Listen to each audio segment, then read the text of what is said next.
Hi అండి. Welcome back to my channel పెద్ద ప్లానింగే. యాక్చువల్‌గా ఇది అధిక మాసం కదండీ! అసలు అధిక మాసం అంటే ఏంటి అంటే, సూర్యచంద్రుల గమనాల మధ్య తేడా ఉంటుంది కదా! అది చేయడానికి వచ్చే మాసాన్నే ఈ అదనపు మాసాన్ని అధిక మాసం అని అంటారు.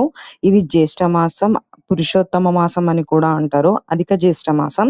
ఇది విష్ణువుకి చాలా ప్రీతికరం అండి.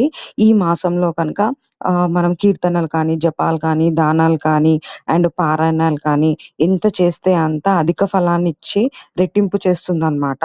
అండ్ అలాగే కూతురికి లక్ష్మీ స్వరూపంగా, అల్లుళ్ళకి శ్రీ మహావిష్ణువు స్వరూపంగా భావించి వాయినాలైతే ఇస్తారండి. అంటే ఏదిచ్చినా కానీ జత చేసి 33 రకాల వాయినాలు ఇచ్చేస్తారనమాట. 33 రకాలుండాలి. ఏ వస్తువు ఇచ్చినా కానీ అలా 33 రకాలు ఇస్తారు. అంటే ఫ్లవర్స్ కానివ్వండి, లేదంటే స్వీట్స్ కానివ్వండి, బట్టలు అలా ఏవి నచ్చితే అవి ఇచ్చుకోవచ్చు. ఎవరికి చేతనైనట్లు వాళ్ళు ఇచ్చుకుంటారనమాట. ఏదిచ్చినా కానీ అంటే ప్రతిఫలం అనేది రెట్టింపు ఉంటుంది ఈ మాసంలో.